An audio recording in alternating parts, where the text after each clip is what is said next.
जय हिंद साथियों। स्वागत है आपका GS fact and concept YouTube channel पर। मैं सम्राट सिंह और आप पढ़ रहे हैं मेरे साथ भारतीय संविधान और राज्यव्यवस्था। पिछली वीडियो में हमने कुछ बेसिक चीज़ों को डिस्कस किया था, जैसे संविधान क्या है, राज्यव्यवस्था क्या है, राज्य क्या है, राज्य के कौन कौन से मूल तत्व होते हैं, संविधान सभा के बारे में हमने पढ़ा, संविधान सभा की बैठकें पढ़ी हमने, संविधान सभा का गठन कैसे हुआ, निर्वाचन किस तरह से हुआ, कितने सदस्य कहाँ से संविधान सभा में चुने गए, इन सब चीज़ों पर हमने डिस्कशन किया था अपने पिछले वीडियो में।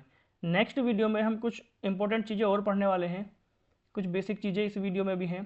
पिछले वीडियो में हमने यहाँ तक कवर कर लिया था कि तीसरी बैठक को हमने पढ़ा, 13 दिसंबर 1946 को ये बैठक हुई और इस बैठक में पंडित जवाहरलाल नेहरू के द्वारा उद्देश्य प्रस्ताव प्रस्तुत किया गया था। तो चलिए आगे हम शुरू करते हैं आज। इसके बाद हम देखते हैं जवाहरलाल नेहरू के द्वारा जो उद्देश्य प्रस्ताव प्रस्तुत किया गया था 13 दिसंबर 1946 को, वो उद्देश्य प्रस्ताव 22 जनवरी 1947 को सर्वसम्मति से स्वीकार कर लिया गया। एंड बाद में यही उद्देश्य प्रस्ताव हमारे संविधान की प्रस्तावना बना। ठीक है। उसके बाद नेक्स्ट हम देखते हैं संविधान सभा को दो अलग अलग कार्य सौंपे गए थे।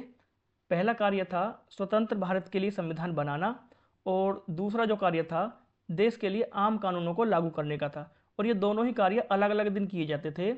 इस प्रकार हम कह सकते हैं संविधान सभा स्वतंत्र भारत की पहली संसद भी बनी। जब इस सभा की बैठक संविधान सभा के रूप में होती थी तब इसकी अध्यक्षता डॉक्टर राजेंद्र प्रसाद करते थे, तथा जब बैठक विधायिका के रूप में होती थी तब इसकी अध्यक्षता जीवी मावलंकर करते थे। ये जीवी मावलंकर विधायिका के रूप में जब बैठक होती तब इसकी अध्यक्षता करते थे, और जीवी मावलंकर जो थे हमारी लोकसभा के प्रथम अध्यक्ष भी थे। जो जीवी मावलंकर थे ये लोकसभा के प्रथम अध्यक्ष भी बने। लोकसभा के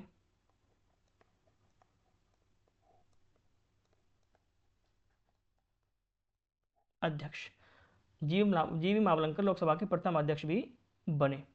ध्यान रखना इस पॉइंट को, कई बार ये क्वेश्चन जो है पेपर में पूछा गया है।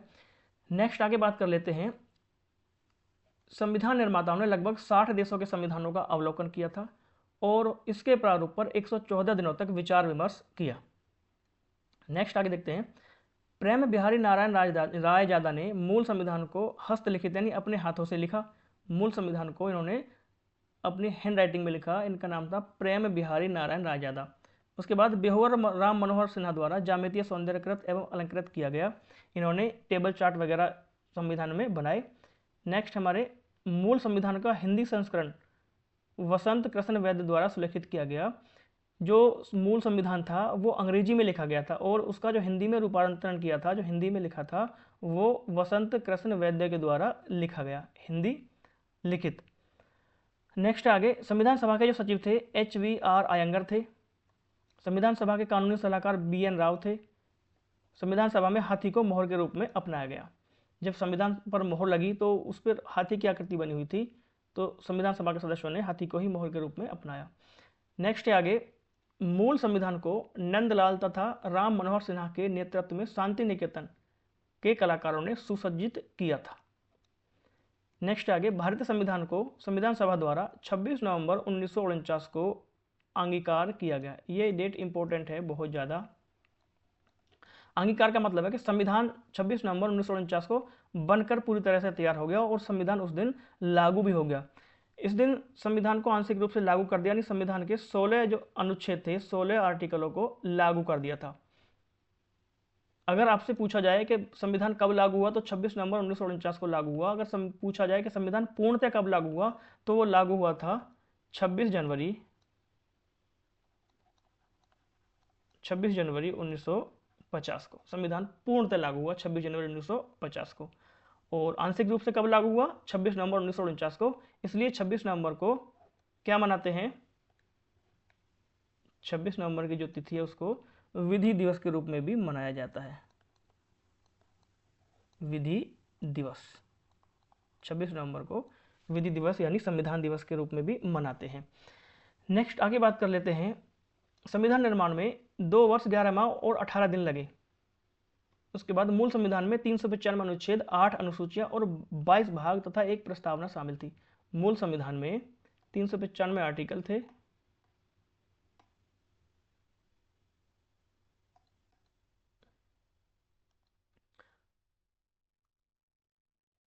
395 आर्टिकल, 8 अनुसूचियां और 22 भाग और एक प्रस्तावना।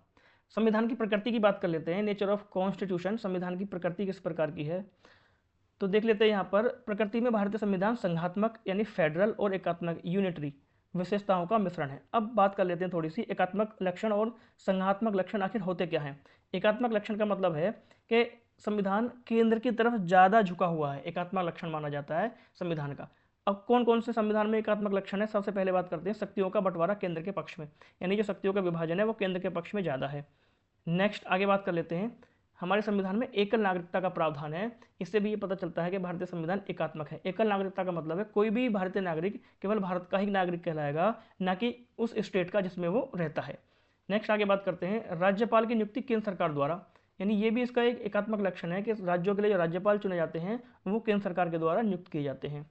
आगे है, संशोधन करने का अधिकार केंद्र के पास है। उच्च न्यायालय के न्यायाधीशों की नियुक्ति में केंद्र सरकार की अहम भूमिका होती है।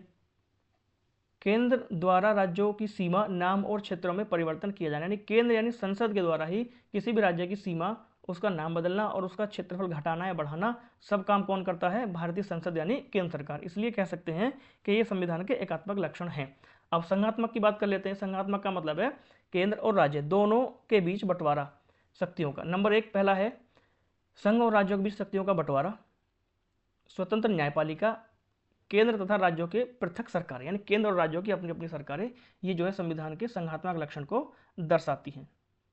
नेक्स्ट स्लाइड में हम बात करते हैं संविधान संशोधन की जटिल प्रक्रिया। ये भी एक संघात्मक लक्षण है कि संविधान में कुछ प्रावधान ऐसे हैं जिनमें संशोधन के लिए विशेष बहुमत की आवश्यकता पड़ती है।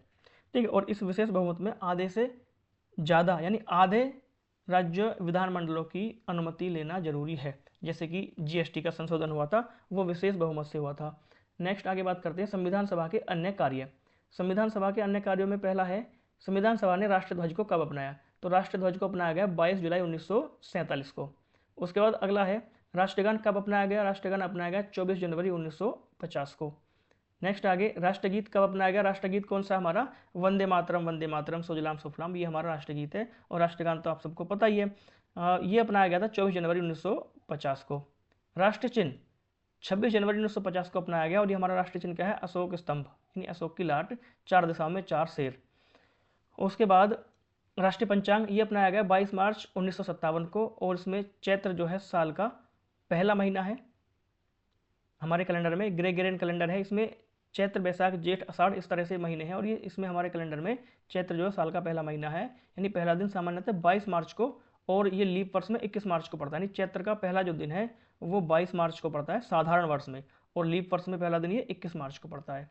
ठीक है, नेक्स्ट आगे हम आते हैं संविधान सभा की समितियां और उनके अध्यक्ष। समितियां इंपॉर्टेंट है, यहाँ से क्वेश्चन पेपर में आता है। पहला बात कर लेते हैं सबसे पहले प्रारूप समिति। प्रारूप समिति के अध्यक्ष थे डॉक्टर भीमराव अंबेडकर। ये समिति सबसे बड़ी समिति मानी जाती है। इस समिति में 7 सदस्य थे और डॉक्टर भीमराव अंबेडकर इसके अध्यक्ष थे। इस समिति का गठन 29 अगस्त